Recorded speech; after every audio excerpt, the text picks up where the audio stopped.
once again to Wednesday evening talks from the Eastern Mediterranean. A warm welcome to you all. Here we are in mid-May already. Isn't the time passing by very fast? The weeks and months just keep rolling by. And we keep rolling with them. And so tonight we have the great pleasure of welcoming to be with us Sister Gopi from UK. So Gopi, warm welcome to you. I'd like to welcome you with some flowers. And here they come from the great mega city of Torasan in the western southwest of Turkey. So this is Sister Özlem presenting them to you. So yeah, thank you Özlem. Great. So I think most will know Sister Gopi, but here is a little about her for those who may not. So she's around 40 years with Baba, and since the 90s has been involved in youth service, overseeing the growth of the International Youth Forum, the IYF, and the youth retreats which happen at the end of the year in Madhuban. And now there are over 8,000 young adults in that network, spanning around 49 countries. She's based in London, but also in the last few years, spending many months in Madhuban, helping in the health and hygiene project. So perhaps you can also give us a little bit of news about that too. And the topic that we have, which is one she has chosen, is being merciful, preparing for a graceful exit home. So a big welcome to you once again. And just a reminder, there is simultaneous translation. So if you could keep the speed of speaking fairly slow, please. Okay, thank you. Thank you, Yogesh. Thank you for inviting me, and hello to everyone across the world. You can see some familiar faces, and it's very beautiful. I think this particular topic of being merciful kind of I became more aware of it strongly in Madhuban this year.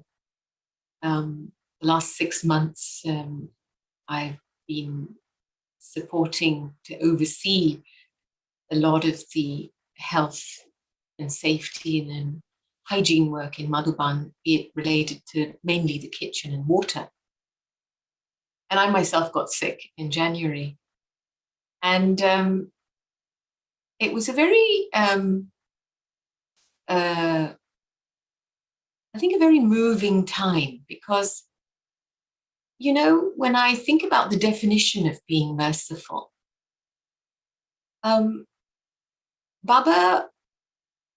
Baba is the only one that gives mercy. He is the bestower of mercy. But what am I doing when I'm being merciful? And I remember I had all these conditions. I had a sinus infection, I had a chest infection, my back was out, I couldn't move, I couldn't get out of bed, and my physical battery was down to 5%. And I remember in those moments when it was, you know, the body was very low on power, and internally, I just let myself go into a space of silence. And there was this very simple line that just passed through my mind was, this too shall pass.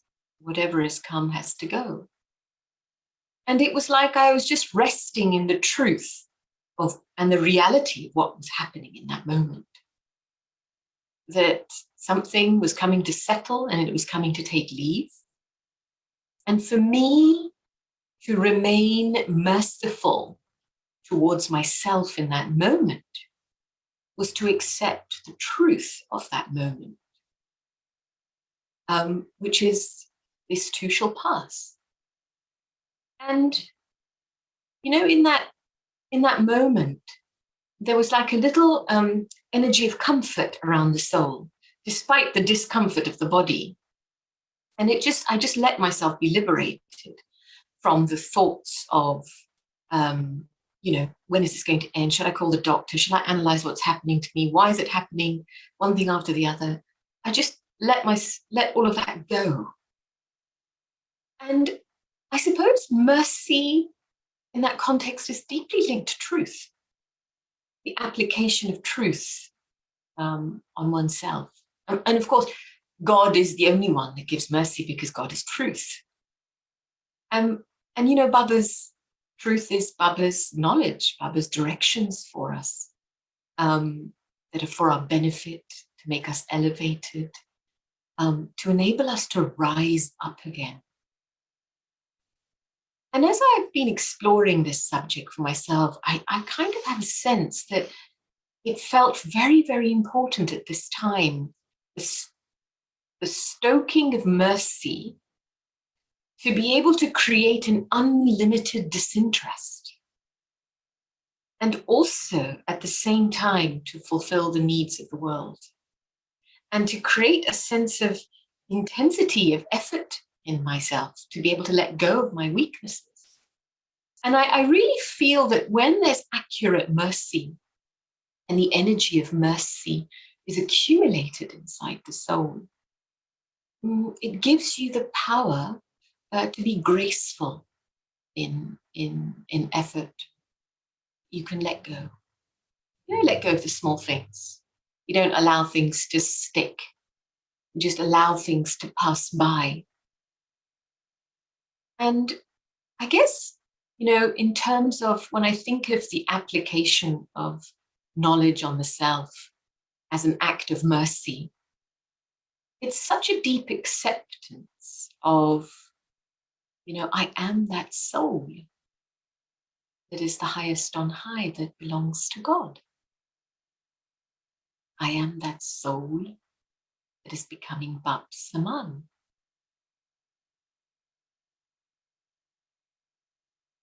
And when enough, this isn't an intellectual exercise, it's an exercise in accepting not just God's vision, but He has a truthful perspective on me, more than I have on myself. I mean, when He looks at I, the soul, He doesn't just see Gopi of one birth. He sees a being that's taken 84 births. He sees a hero actor that's, played so many unique parts. He sees a master wealth of all experiences. I mean, we've taken 84 bodies, we've left 84 bodies, we've had 84 sets of relatives. I mean, what haven't we done in 84 births? And so Baba speaks to that. And Baba brings that to the forefront. And that's the reality that Baba addresses. That children, you are becoming this once again. And when we allow this truth to enter our systems, it's like gold. It's like liquid gold. You can heal yourself, heal your limitations. You can step away from your weaknesses when you have such comprehensive self-awareness.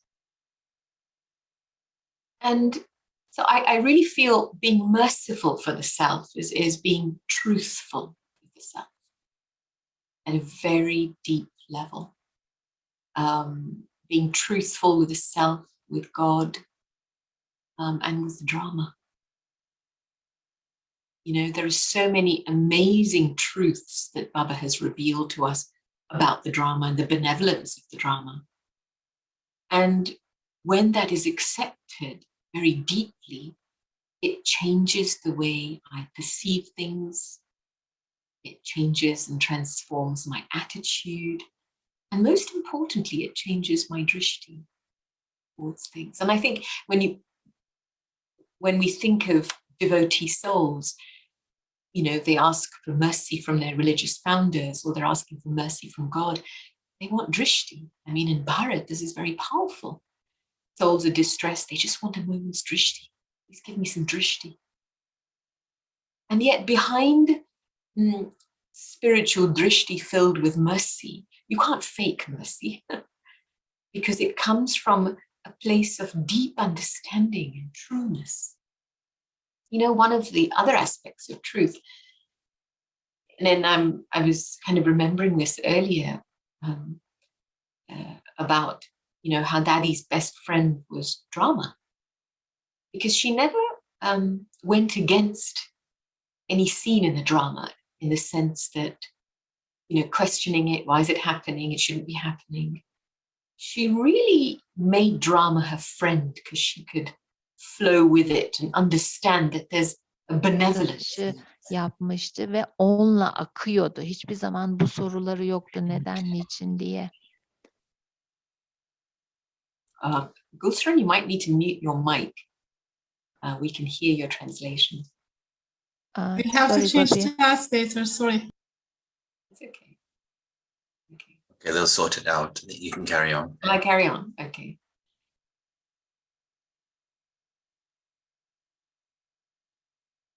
So, friendship with the drama. Sorry, apologies, Gopi. There's a request. If you can be a little slower, please, for the translators. Okay, thank you.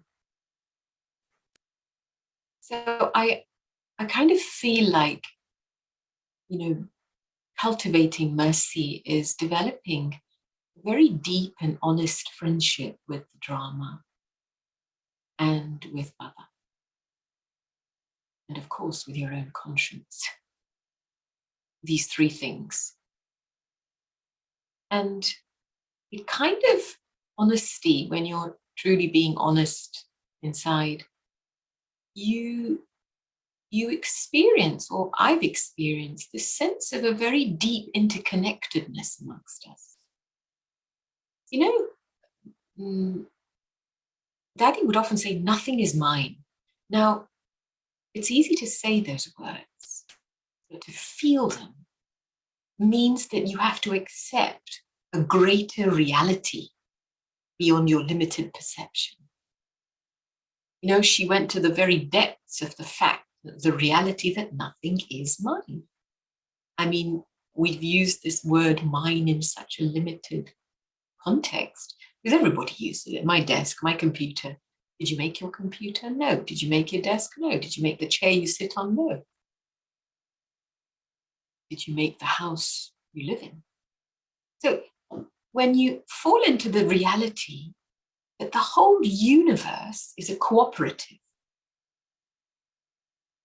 it is a combination of everyone's cooperative efforts that produces this kind of movement in our lives that allows us to be sustained at various levels. And that the reality is, what I hold on to as mine is so transient. And I think only at a very deep level, when I've accepted that nothing is mine, can Baba truly be mine. And that's the foundation for real sakash and pure feelings and true feelings and merciful feelings to reach souls of the world. So, Baba, of course, can make anyone an instrument to fulfill the desires of the devotees, or to give people, souls, a reward of their pure bhavna. Right? But he is the bestower. That's something that we need to be very clear about. But cultivating a merciful heart is allowing God's truth to work on me so I can create more grace and dignity in my life and the experience of living. And I really feel that when you do become merciful for yourself by accepting these aspects of truth inside, then you do develop an attitude of unlimited disinterest.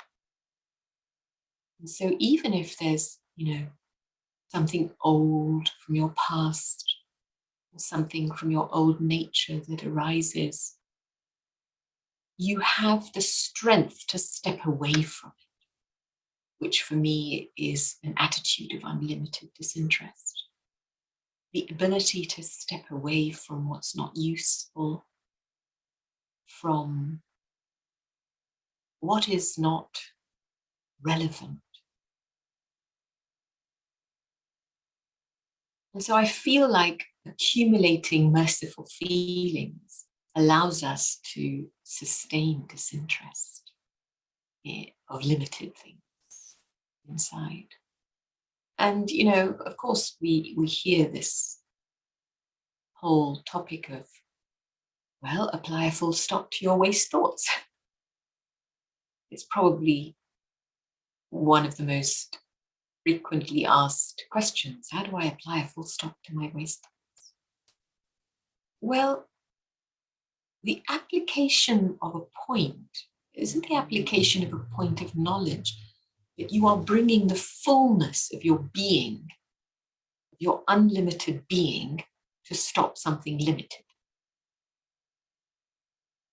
You're bringing the fullness of your unlimited being and the unlimited awareness of your true nature to just say stop to something limited. And so I kind of feel like that application of being the point is an act of mercy for the self and others. And there was one particular Murli I remember. It's an Abhyat Murli. And Baba in it talking about when you're accurately merciful, you have the power to step away from three things. And that is carelessness, jealousy, and dislike. And if you just look at the root of 90% of all our weaknesses, it lies in these three energies: carelessness, jealousy, and dislike. And it was interesting because in that Murli, Baba was saying that those who are merciful, they have the pure desire to stay away from the punishment of Dharamraj. And, in the Lokic sense, when they talk about granting mercy, it's like you're granting compassionate treatment, of those who are in distress or those who have performed some form of wrong. But two wrongs don't make a right. And so the response that's compassionate, forgiving, kind, merciful. And it's very interesting that I discovered this recently, that in medieval Latin, the root of the word mercy is in merces, M-E-R-C-E-S. And it quite literally means price paid. And I thought that's very interesting. It's like somebody's giving you something. How are you going to pay that? What's the price you pay them with? So is it an eye for an eye, a tooth for a tooth? And especially, mercy is an act.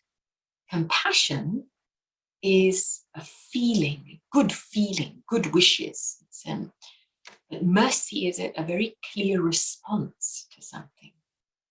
And, I was thinking about an incident when it was in London, and there was, Daddy Janki has made so many people up Saman, and she frequently sends mothers off to she used to send mothers off to different places for service. And there was one particular mother that came back, and she was quite distressed. She was upset. She'd been sent on her own, and nobody to help her. And she felt she didn't have any hands, and she was kind of taking it all out on Daddy. And Daddy just listened to her quietly and was then trying to say to her that Daddy sent you because Daddy has faith and trust in you. And still she wasn't appeased by it. The next day, she wasn't there for Murli, and Daddy noticed that. And I knew why she wasn't there for Murli. And then Daddy said, let's go and see her. And in my mind, I was thinking, but why? She'll come tomorrow. And Daddy's response was, well, Daddy wants to give her so much love that she forgets what she said to Daddy. So, this word price paid, she's paying back with what is needed for the soul in that moment, and double what is needed, and that's what I find is the act of grace and mercy. It's providing and fulfilling the deepest need of the soul in that moment is an act of mercy. And of course, in our lives, we go through and we have to listen to many things, tolerate many things, but I like to see this word price paid from a different perspective too. That if I think of the fact that this is the last birth and all my accounts are being settled, and so there's going to be a number of scenes that come in front of me. There's going to be souls that will be instruments to help me settle my karmic accounts. Well, it's the time to pay the price. So why am I complaining about it? Why can't I pay that price gracefully? Instead of, increasing the karmic account by giving tit for tat, why can't I just pay the debt off with more than is needed and close all my accounts gracefully? And that's why for me, this is the basis of being able to exit the drama gracefully, because it is the end now. And quite literally, it's time to go home. And how do I want to exit my story? How do I want to exit this story? With the grace and dignity of my fullest self-respect, to reclaim my self-sovereignty and walk off the stage with my head held high. So, when in Brahmin life, when, Baba was saying, those who have mercy, they have a pure desire to stay away from punishment. Imagine how much care is needed in your spiritual journey to look after your feelings and to look after your karma. Daddy often talked about spending 40 days in Madhuban one time, and she spent that time meeting Dharamraj, facing Dharamraj so she could clear her conscience, her accounts, her hearts, of any of this carelessness and jealousy and dislike. Because when I'm being careless, in that moment, I'm setting myself up. I'm creating an obstacle for myself. One moment of carelessness now will cost me later. And so careful, being deeply careful. Today, as we were coming in the car to Worthing, I'm in Worthing at the moment, and somebody was saying to me in the car, why is it at Amrit Vela, I don't feel like getting up. I just want 5 minutes more in bed and, let's just postpone the meeting with God. And I was then recounting the time of what I used to do with myself when I used to feel that. And I remember one morning, there was this very clear feeling coming through that if you miss meeting me, it was like I could feel Baba speaking to me, or just this sense that if I miss this meeting with Baba, then I'm going to miss this meeting for eternity. And that just made me jump out of bed in less than a second. And so the care of knowing that every footstep we take with our intellects, with our sense organs, is creating a stamp of eternity. And then we can take care of ourselves with love, with the love and respect that Baba has for us. And that love enables us to step away from our carelessness. And of course, when there's accurate mercy based on knowledge, how can you be jealous of anyone?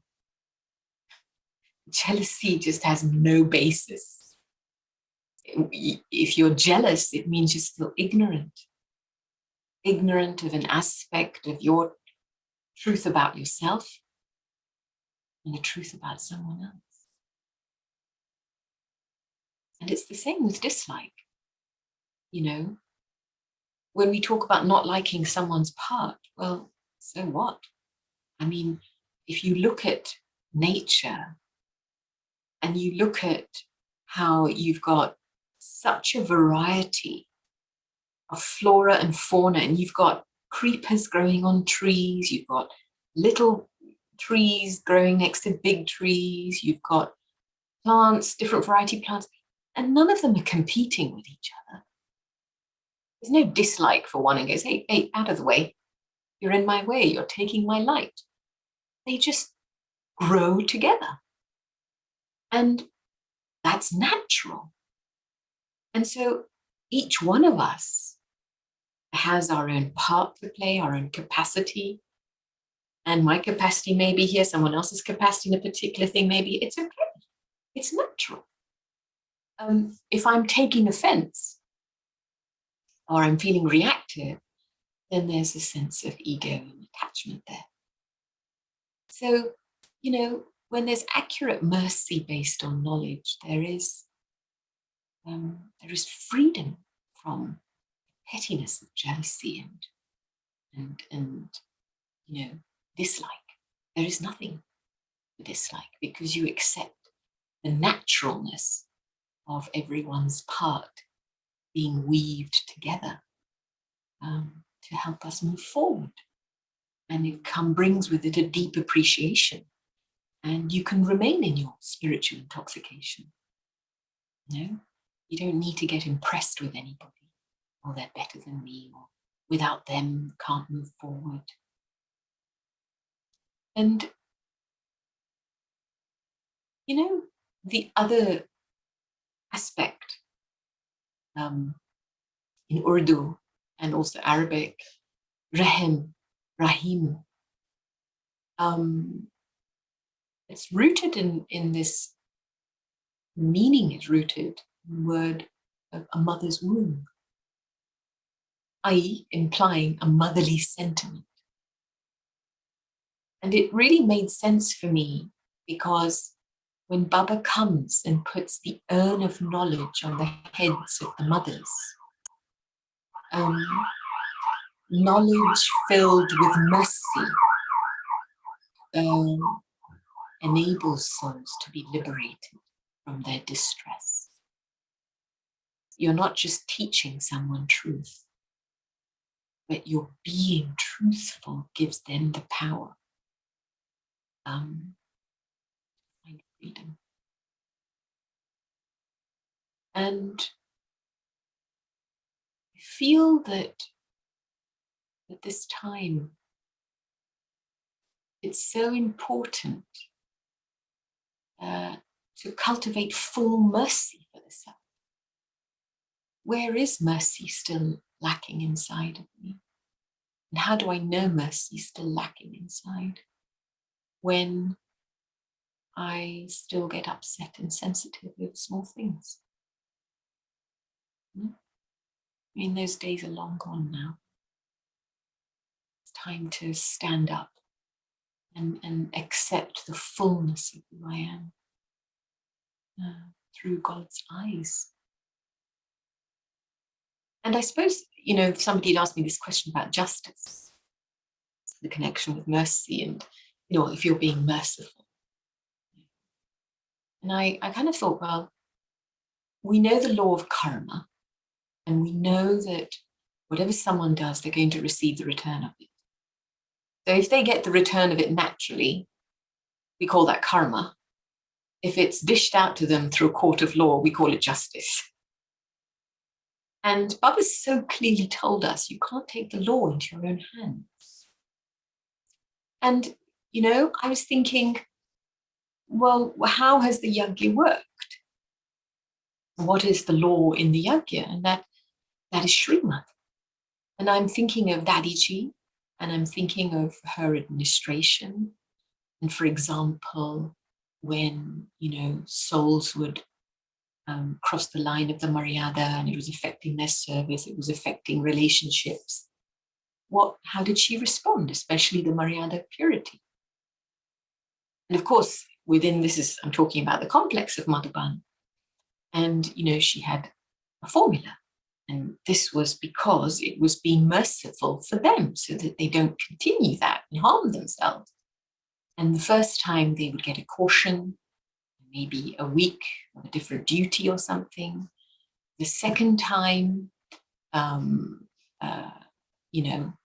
a little bit more, 3 months or something. The third time, they might be sent home until they realized the value of knowledge.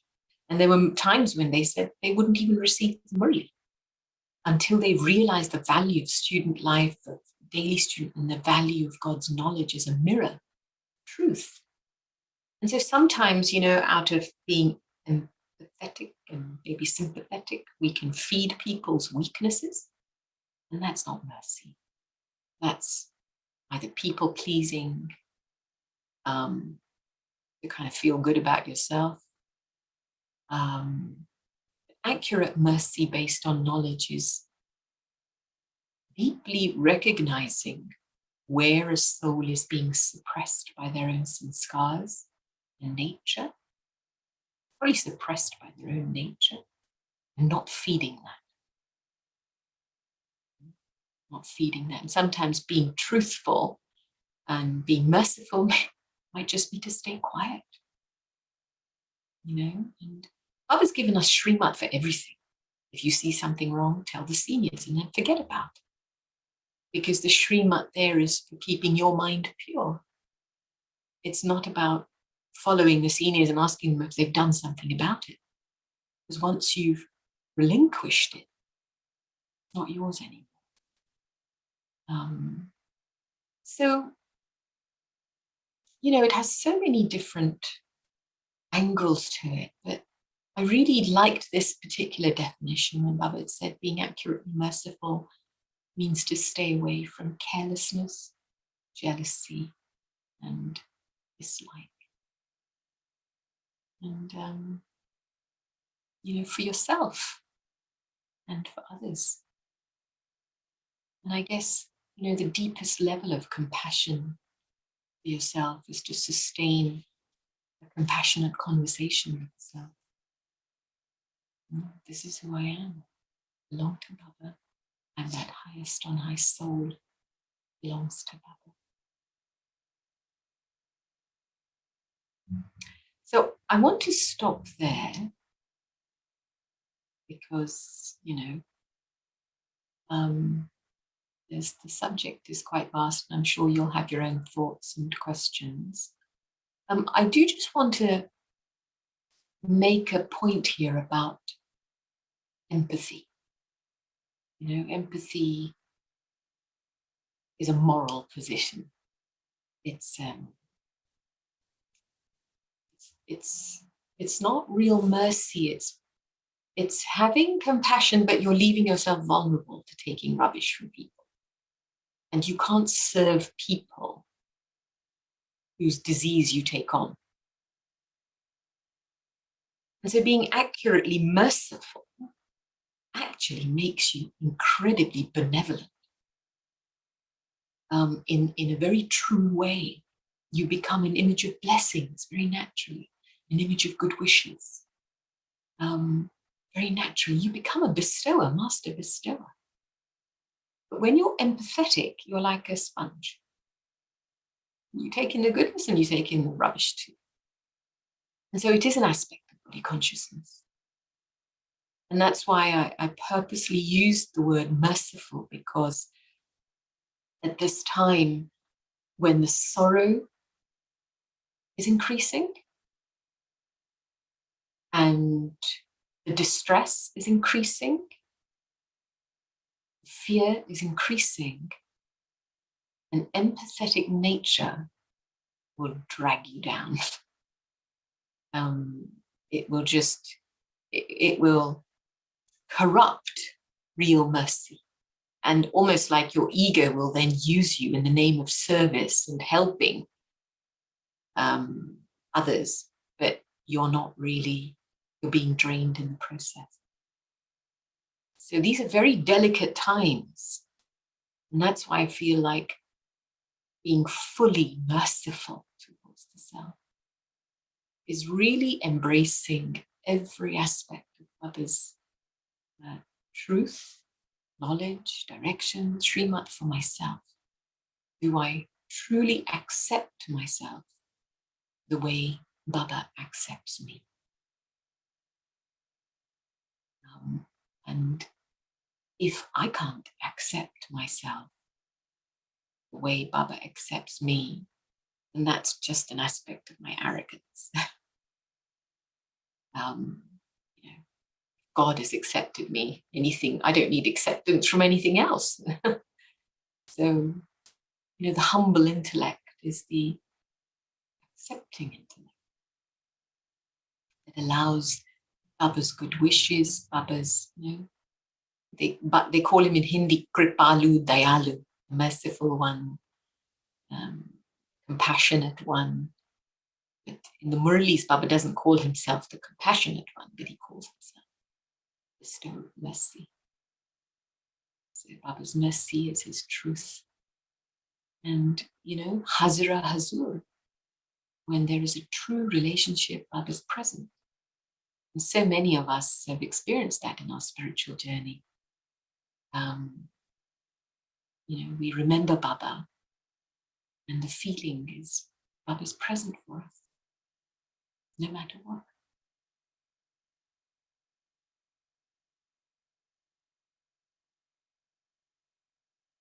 Okay.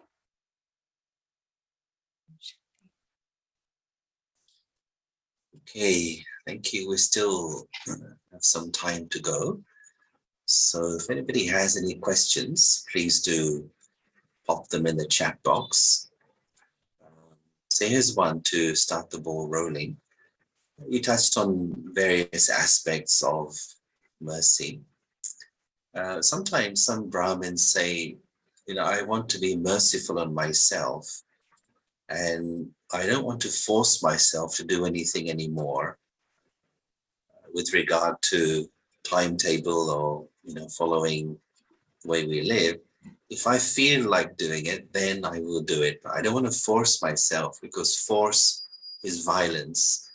So sometimes we hear that, and can you speak to that? What do you think about this? Well, I think I would probably put that in the area of carelessness.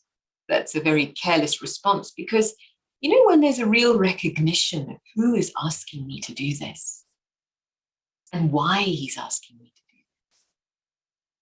do this, real recognition brings love. When there isn't the recognition of of God's benevolence on me, then I feel, it's an effort to do things. And so I feel that, I need to really ask myself the question, who is asking me to do this? And why are they asking me to do this? And what benefit does it have for me? Because until your mind has a feeling of its benefit and your intellect understands the benefit, you're never going to do it. And so I'm not saying that every direction from Baba we just gracefully accept it. If it was like that, we would have had Satyug, a while back. But this whole process of ironing out the kinks and the conversation that happens in my mind and intellect, and bring them onto the same level so that I can agree with God. Yes, I love you. And yes, because of that love, I want to become like you. And when that core feeling is there, then I think that's what motivates honesty in our efforts, that prevents carelessness. And sometimes, okay, I don't feel like doing something, although I know it's the right thing to do. Take help. Ask somebody. Take help for it. And if you're sincere, that help comes. But if you give up on yourself, then you're just giving up on your self-respect. You're giving up on your truth. You're giving up on your fortune. And that will only serve to just create more discontent in your life, because you can continue to move forward just on the basis of pleasing your mind. That's not being merciful. But I always find that souls who just live their life whilst they're pleasing their minds are never content.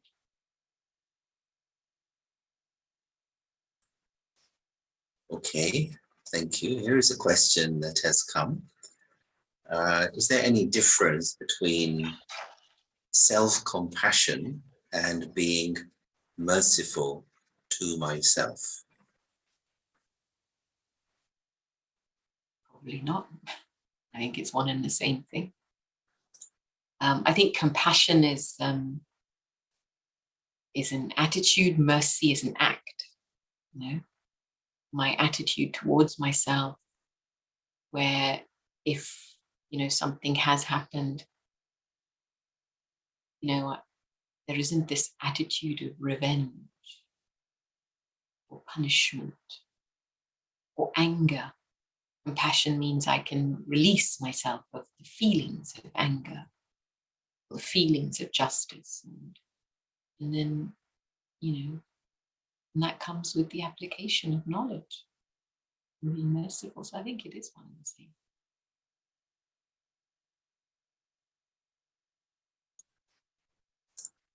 Right. But then with mercy, I still have to do the act, I remember when days when you wake up not feeling well, and you go to Murali and you listen to Murali, and the Murali is like a shower.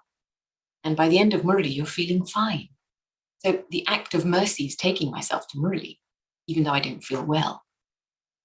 So there may be things in my life that I've done I feel guilty about, I feel unworthy about, yet as I continue in the directions that Baba has given me, I keep myself under the canopy of Baba's grace and Baba's truth. And that act that makes me stay disciplined, helps me remain compassionate. So it's a bit of a chicken and egg thing. Okay, here's another question. I'll just read it as it's there. Can you see it also in your chat box? It says, I'd like to check if I grasp it right. So compensating someone's weakness or impurity doesn't mean mercy, because it doesn't base on knowledge. It may mean that I still see shortcoming, does not base on knowledge. Yeah, you can't really compensate for someone's impurity.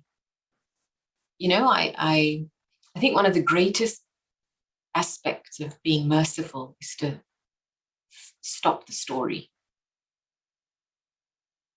You know, when people are operating from a place of weakness or impurity, you'll notice in their language, they're telling themselves a story, or they need to feed a story.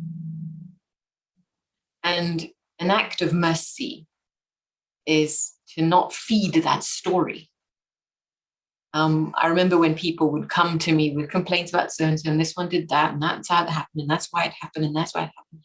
And then I just asked them one question. I'd say, okay, let's start from a different place. At what point in this entire story did you let go of Baba's hand that it started to affect you? And then suddenly the conversation changes. And we start from a place of trueness inside, honesty inside. So, yes, you know, what is truth? When you deeply realize, then you don't interfere into people's karmic stories, but you can support with truth, with good wishes, with kindness. That the support is a truthful support. Okay, any more questions? Please do type them. We still have a few minutes remaining. And what you're saying reminded me of a comedy sketch from back in the 60s. An American comedian had this sketch where somebody came to him speaking about their problems and going on and on and on. And his response was simply 2 words: stop it. And that was all. So I understand your what you say about feeding somebody's weaknesses and just allowing them to wallow in their pain. And sometimes the Sakamurli is like that. Baba just says, stop it. That's the solution. Just put a full stop. Here is a follow-up question to the last one. What is the role of elevated, experienced senior souls in terms of being merciful then? Well, you know, Baba is the bestower of mercy. He can make anyone an instrument through which, you know, to fulfill desires, give a reward. But it's so important to first recognize that Baba's the bestower of mercy. And I think the role of our seniors that I've experienced has been, one, their own experience, accumulated experience of having followed Srimad over a long period of time. And 2, so that experience is mercy, accumulation of mercy over a long period of time. They have banks of being merciful with themselves. I mean, you know, no senior doesn't have a weakness. Everybody has a weakness, but why is it that we don't see it in some and we see it in others? Or it's not, they appear to be kind of so cool and calm, even though they've got a weakness. It's because they have accumulated so much mercy inside that the weakness is not the focal point of attention. You know, I don't feel weak. That's not in their awareness. There's an accumulation of yoga power there, and faith in Baba, faith in what Baba's saying, faith in the future.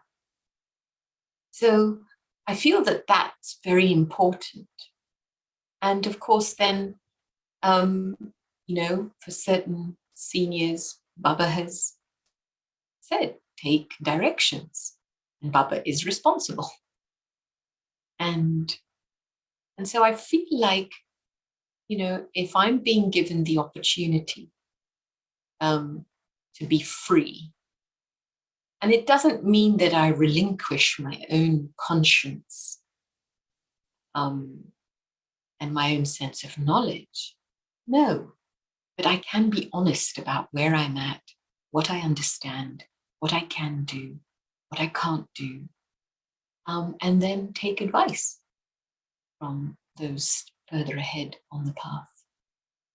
And even taking advice is an act of self-mercy. It doesn't mean I don't have my own intellect. You know, I sometimes know what I have to do, but because I understand the sensitivity of the time we're in, I have a personal formula. If what I'm about to do is going to impact, is going to have far-reaching consequences, I make sure that I've verified my thinking with at least two people. Two people, it could be a good friend, a senior. I've verified my track of thinking. Because once that track of thinking is verified, then at the time of doing the service, you're very carefree. You can be a true instrument. And that's when Baba Karan Karavana, Baba does his work. What you said earlier reminded me of that phrase that every saint has a past and every sinner has a future. So here's another question. How not to deceive ourselves because of too much mercy, maybe due to attachment? Well, I think you've answered your own question. Maybe because of too much attachment. I think that when I go back to deeply realizing that nothing is mine, the basis of attachment is a sense of ownership of something. At a very deep level, something I feel I own or I deeply over-identify. You know, because ego and attachment are very close friends. But when I get to the core depth, nothing is really mine. Then in that freedom, I can belong to Baba. And that gives me holding power. You know, it gives me holding power to stay in a clean place and to remain truthful without being subservient or gulami, you know, a slave to my expectations that arise out of attachment or worries or whatever. I'm not a slave of my weakness. I can step away from it. So I feel, you know, releasing ourselves. And that's why I ask myself, what am I still identifying? And what do I feel I still own? You know, when you get to the bottom of these two questions, that I am just a soul. I am a soul. And I have nothing. Nothing is mine. And Baba is my world.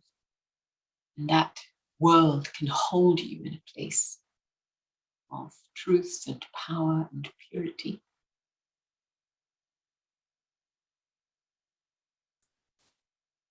Okay, thank you.